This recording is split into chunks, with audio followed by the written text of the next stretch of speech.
everyone and welcome to our Facebook session. I have remembered to unmute myself today, so that's really good. Welcome to all of those who are with us for the first time or those who have been with us throughout. It's really great to have you all with us. Do pop any comments in and we will endeavour to answer them. I'm Catherine, I'm the Resource Centre Manager here at Croydon Vision, and just a little bit background about Croydon Vision for those of you who are new.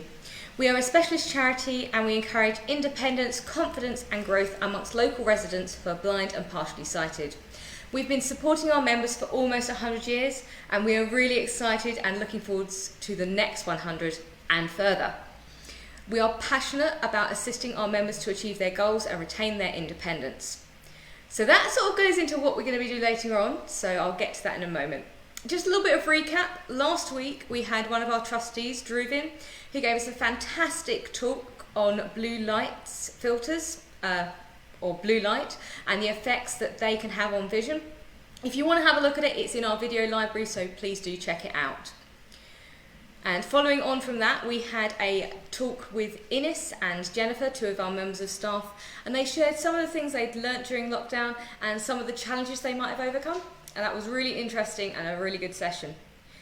So as we continue to be able to go out and about more, we're having a session with Odette in a moment. She's going to come over and sit in my seat, and she's going to give you some hints and tips on using public transport in London. And if you have any of your own, please do just leave them in the comments, type them up, speak them, get them to us somehow, and do tell us. And I'm just going to say over to Odette. So I'm leaving and Odette's going to come in and sit in my spot. Hello everybody, I'm Odette. I'm the Advice and Development Officer here at Croydon Vision, and as Catherine said, we're now starting to think of going out and about. So I'm going to share with you some tips and what I do before even leaving the front door, preparing to go out, going out and about in Croydon and taking public transport, travelling into London, and the train across the country, and maybe going further afield. So as Catherine said, do type in some comments if you want to share any of your experiences, any of your tips, or if you have any worries of sort of things that I'm about to talk about. So preparing a journey, going out before you go out the front door. So I'm visually impaired. I don't have my central vision, so I can't read signs, I can't read a map, I can't sort of really see people's faces. I see kind of the world in big blobs. And so going out my front door, what do I do? Well, if I'm going to a new place, sometimes I'll ask my husband to look at the map for me and say, okay, past the church is 2 roads on your left, then you go further, is the next on your right. So I'll take my Sharpie pen and I'll write it in large on my notebook, because sometimes I don't remember everything. Or sometimes if it's a new place, I'll also ask him to check it out on Google, on the internet, and I'll ask him, what does it look like? Is it a big red brick building? Is it white? Sometimes if you have an idea of what the place might look like, it kind of helps you to know you're kind of coming up to the right place. So the other thing I do, so I make sure that in my bag I have my binoculars. With my binoculars I can kind of read the street names if I can find them. I can see a little bit more, so I have my binoculars. I take my handheld magnifier too, because I might need to read something on the way. I take my long cane. I found out that I used to have a cymbal cane, but you can't feel steps on the pavement, you can't feel stairs. A lot of people actually don't really know what a cymbal cane is. It's too small, it's too thin, and I really want to stay safe. So I want bicycles, drivers to see that I'm visually impaired, and although I don't look visually impaired, I might be looking straight at them, straight in their eyes, and yet I can't see them. So I want to be visible to them. So in winter, for example, I'll make sure I have maybe a bright scarf, a bright woolly hat, or a white anorak. So I always make sure I dress up in a kind of a visible way to stand out, so that if I can't see them, at least they have a chance to see me. So those are things I think about before leaving my front door. And talking about a white cane, I got Greg from the sensory team in Croydon to teach me how to use the cane, because you can't just go and buy a cane and just start walking along the street. There are some techniques, and he showed me how to go up and down stairs, how to cross the road, how to walk along, to make my cane help me. So that was, and I'm so glad I did it. So once I overcome the kind of embarrassment and all the kind of emotions and shyness about using a cane in the street, it's become my best friend. So I highly recommend that if you feel that you need a cane, go and have training. For example, today I went out to the park near East Croydon, and as I walked, it was so bright and sunny, but when I came underneath the trees and there was like shadows moving and sunshine, I couldn't quite see very well, so I did have to bring my cane out. So even if I don't use my cane all the time, it's something I always take with me when I leave my front door. So the other thing I do is that I'm registered blind, severely sight impaired, so I qualify to have a freedom pass, a disabled person freedom pass. So that allows me to go on the tram, on the train, on the underground, on the overground, on the buses, and it allows me to travel for free. Just the train, you can't travel for free into London before 9:30 with those passes. So I also bought a disabled rail card. So that gives you a bit of discount. But if you go to East Croydon Station before 9:30, you still have to queue to go and pay for your ticket, even if you have a disabled rail card. So what I've done is that I went up to the till and I asked them to issue me an Oyster card and to link it to my disabled rail card. So then when I tap it in through the barriers, it automatically takes the fare off my Oyster card, but it includes my discount with my rail card. So that's if you need to go into town or out in the countryside using the train. But if you go to West Croydon, the overground, that's considered like an underground. So if you have your disabled, your freedom pass, then it's free. So that's really amazing. We're so lucky in London to have that. Not every town, not every country in the world has that. So do give us comments if you have questions about the freedom pass, the disabled rail card, and if you are not able to walk out and about, or if you maybe you live a little bit further, so you can also apply for a taxi card. Now a taxi card will give you a limited amount of rides per year, and actually, I'm not sure how many Croydon allow you. It could be between 50, 60, I'm not sure. Maybe we have somebody out there that knows, that can type it in the comments. And basically, it kind of pays for a kind of set fee, and if your journey costs more, you have to pay on top of that. Some boroughs allow you to swipe twice, so you can use two travels for the price of one, so to speak. So I don't know. So I don't have a travel card, a taxi card myself, so I'm not sure what Croydon Council has decided. So if there's somebody out there, do write it in the comments so we can let everybody know. I've got one question for you, Odette. Yes. So the Freedom Pass. Yes. You're registered as severely sight impaired. Yes. Do the same regulations come into force if you are registered as sight impaired in Halifax? can you get a freedom pass? I will have to check that out. Okay. Yeah, so we'll check that out for everybody. And so if you're able to go on the Croydon Council website, they will have that information. I'll do a little bit of Googling whilst you're talking. Excellent, thank you, Catherine. And then there's another scheme as well, which is called Dial a Ride. And this scheme is for people who have even more mobility problems, and or maybe you have a wheelchair, maybe you have a sort of other walking aids, so you need a bigger vehicle, but also you can have Dial a Ride, and it's again, they come and pick you up at your door. It's a bit like a taxi in a way. They pick you up at your door and bring you where you need to go, but often both the taxi sort of using the taxis and using the Dial a Ride, you often have to wait quite a long time.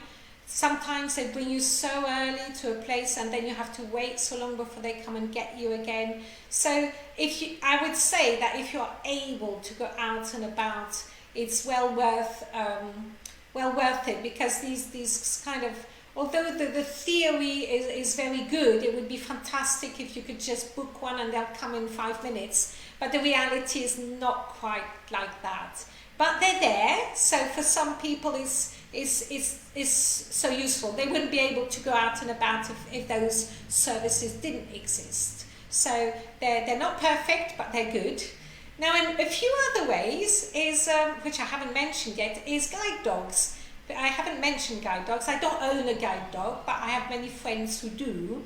Now, a guide dog won't really know a route. They can't read a map. You can't show them an address and say, take me there. A guide dog would really help you avoid obstacles, like lampposts or bins or other people, and they will help you cross a road because they're trained to look out for danger, to look out for cars for you. But you kind of need to know the route anyways. So it's usually for routes that you would go regular, that you would learn on a regular basis. So you would go to the sensory team, you would ask them to teach you a route, maybe from home to work, or from home to your supermarket, or from home to the post office, or from home to a relative or friend. So you can always contact the sensory team to ask them to teach you a new route that you need. And so they will teach you with the cane, they will show you the safest routes, and then if you have a guide dog, you would then learn it, do several times with your dog, and it's all about giving yourself a chance to learn the route.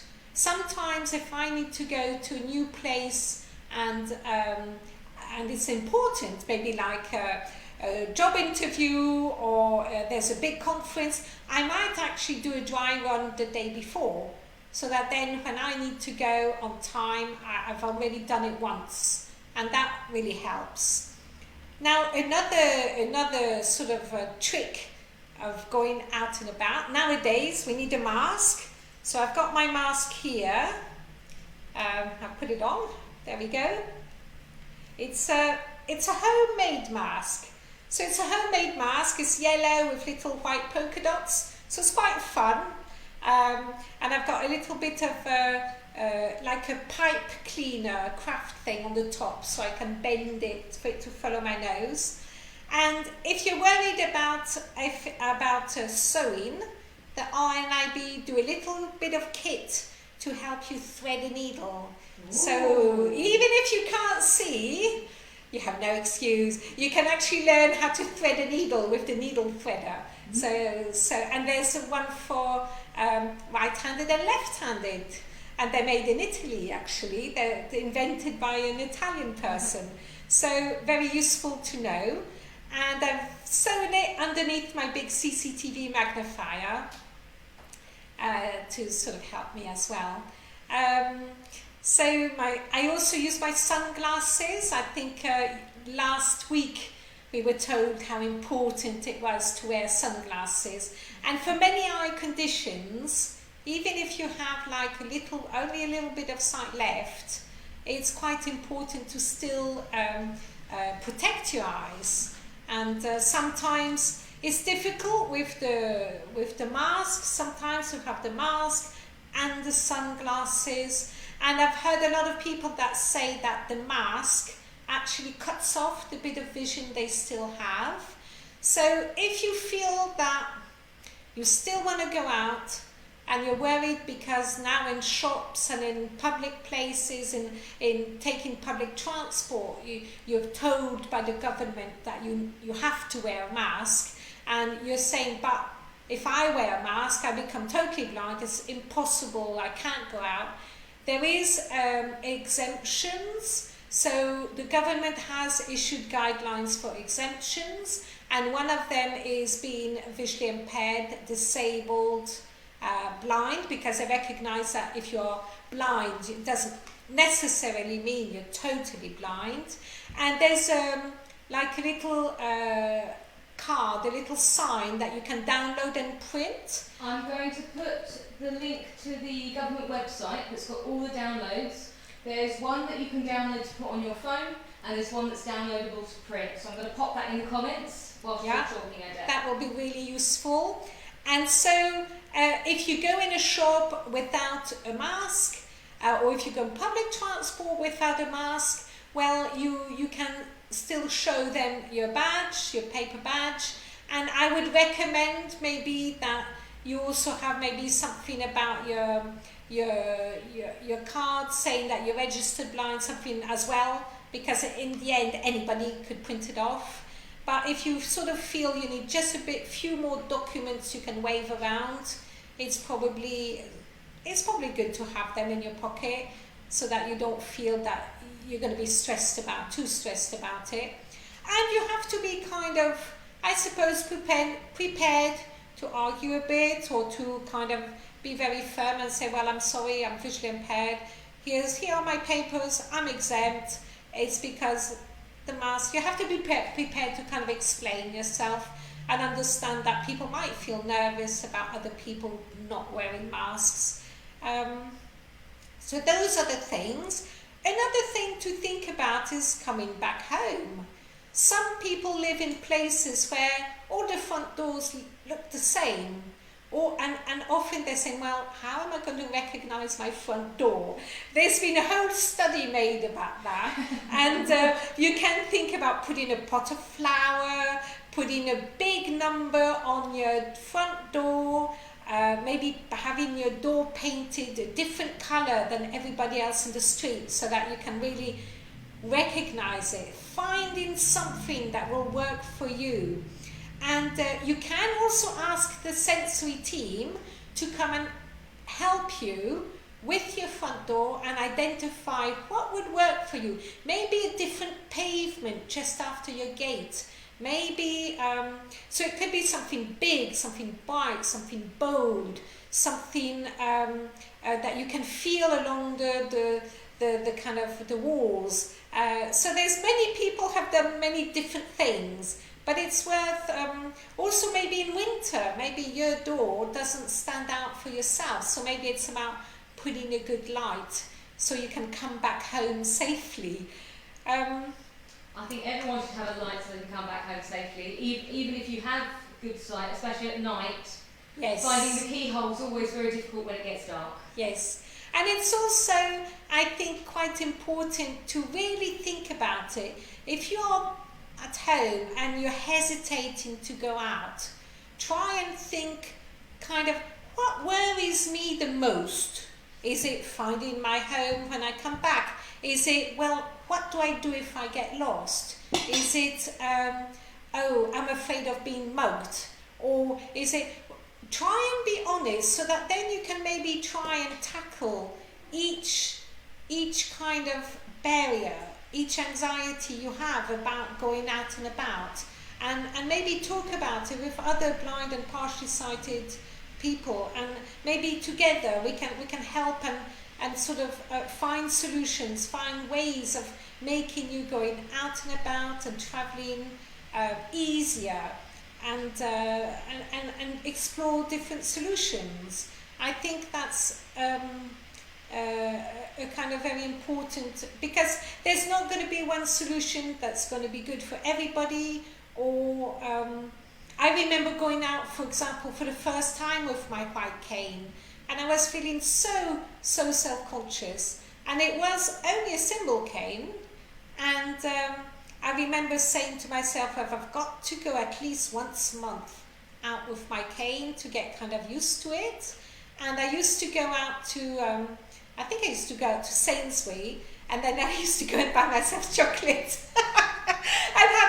I'd sort of give myself a reward to having dared, to having braved the world with my white cane. And now, 20 years later, I kind of sometimes even forget I have my cane. It's as normal as having an umbrella. But some days, no. Some days I'm still really self-conscious. We've got a couple of questions for you, Odette. Yeah. Or comments. Yeah. So we found out disabled freedom pass can be used on the bus at any time, no matter if it's a severely sight impaired or sight impaired freedom pass. I'll give you this question to think about whilst I go through them. Yes. Any advice on stopping glasses from steaming up whilst wearing a mask? I'll let you think on that one. I've been told a few things as well. Yeah. And Anna Marie says she's been really lucky. She's not had any trouble when she hasn't been wearing a mask. Right. And no one's asked her about it, and I think that's a really good thing. And hopefully, if you've got I know Anna uses a cane. Hopefully, if you're using your cane, that makes people think a bit more. But what we're talking about is just in case you have any worries. It's a belt and braces type approach. Yes, I think people might say, well, you're blind, so what's your problem with a mask, you know? So I think it really depends of your neighbourhood. It really depends which store security person you come across. So it's kind of having a trump up your sleeve, so to speak. Something official looking, so that if you get questioned, you've got it there. You can say, look, this is why. Yeah. And glasses and steaming up. Have you heard anything? Now, have I heard? I haven't really. Have you heard anything? So one of the ones is if you wear your mask slightly higher up your nose and push the glasses down over the mask, it's meant to prevent some of the hot air from coming and steaming up your glasses. Okay. Another one is if you put something like tissue paper just under the top of the mask where it touches your cheeks and over your nose. Yeah. Again, that will stop the... Yeah. The other one that I don't want to say, because I'm sure if there are any optometrists watching, they will have a fit will be saying. It has been suggested that if you wash your glasses with soapy water and then dry them properly, the soap will form a sort of layer to prevent misting. But I haven't. I think also there might be some sports sunglasses that are designed so they don't steam up, but I imagine they'd be quite expensive. Yeah, I think you can buy glasses if you go very high end that have an anti-mist filter on them. Yeah. But I know that if you were to Google, look for doctors and nurses telling you of ways to stop your glasses steaming up, because they've been doing this for years. Yes. So they know how to do it. True, I hadn't thought about that. Yes. I'm sure it must be quite common. A lot of people must be having problems about misting up. And the other thing you mentioned earlier, you said about sunglasses. Yes. I know that some people might find that sunglasses cut out too much light. Yes. So at Croydon Vision in our low vision clinic, also accessible through the resource centre, we have overshields. And these, as well as being sort of dark glasses like sunglasses, come in lots of different colours. And it could be that a different colour will block out the light that's causing you the problem, yes, it's but good. allow enough light through. So it's good to try out different colours. I know that a lot of, some of you might know that I play blind tennis, and I know some of the tennis players will use orange glasses. Especially somebody I know who's colourblind. He sees the world in black and white and greys, and he uses red glasses, and it cuts out a lot of the blue light because of the red color. And he kind of, it really helps him with playing sports. So it's worth trying yellows, oranges, blues, reds, greens, all kinds of colors. And there's no solution that will fit everybody. It's very individual, so it's well worth trying them out, definitely. Thank you, Catherine. That's a good one, a good tip. That's okay. So we've got about 5 minutes until we're going to let Synergy dance in. So any more questions, leave them here, but I'll get back to you. Yeah. So a few things I didn't talk about. One of it is actually technology. So, Catherine is going to say, oh. so obviously with your mobile phone, you can get Google to talk to you. You can put in the address where you're going and say you're going on foot, and it will sort of talk you to go down this street, go down that street, turn right, turn left. So you can listen to your phone on the way. I'd like to say it's really good. Google walking directions are finally UK when it comes to roundabouts. They have been in US roundabouts for years. Right. But I used it the other day and it said take the first exit. I got my phone out to check if it meant go left or go right. And it did mean go left. So. Of course, yes. We're on the other side of the street in England.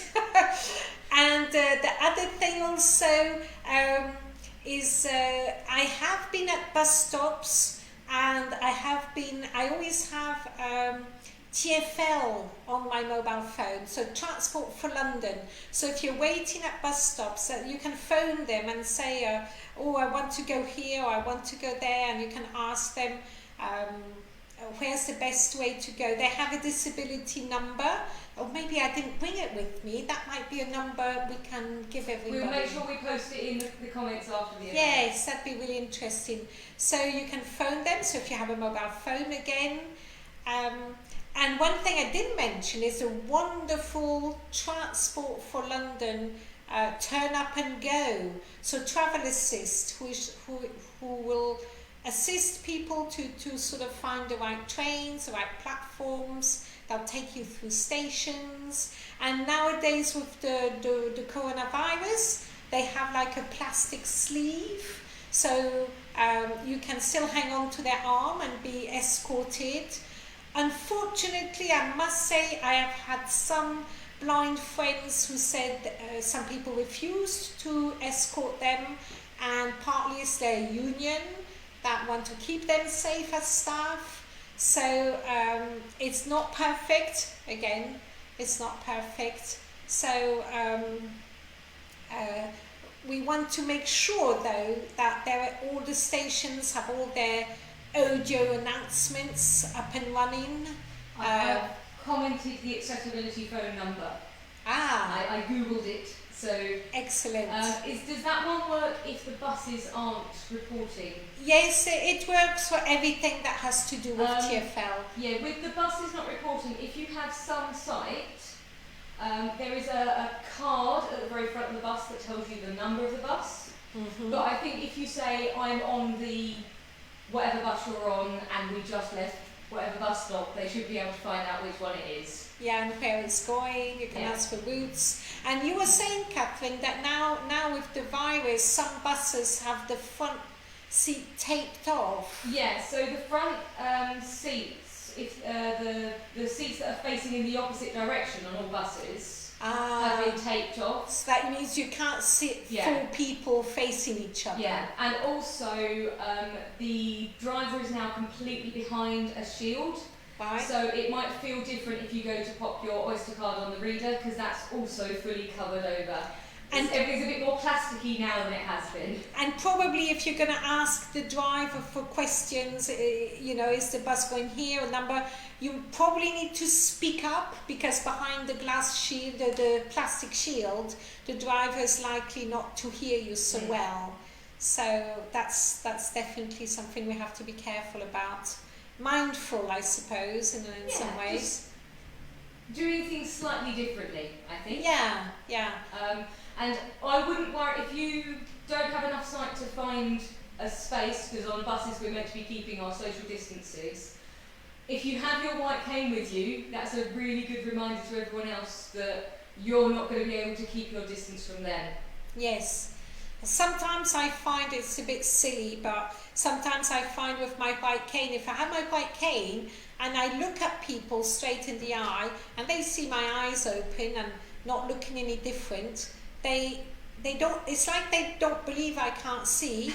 And so sometimes I play the more blind than I'm blind, so to speak. So sometimes I spread my eyes or I close my eyes and I ask the question, and then, oh yes, because I can't see my eyes, and then it's sort of immediately the penny drops, and they're far more helpful. So I'm not like a fraud using a white cane trying to get away and getting free seats or free rides.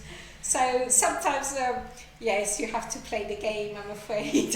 Thank you so much for your time, Odette. If you have any more comments, please do just pop them in the comments, and I'm sure Odette will answer them at a later date. But I've got to go and get in the hot seat now. Okay, well, I hope you enjoyed the travel and out and about into Croydon during this time. And thank you for having me, That's okay. Catherine.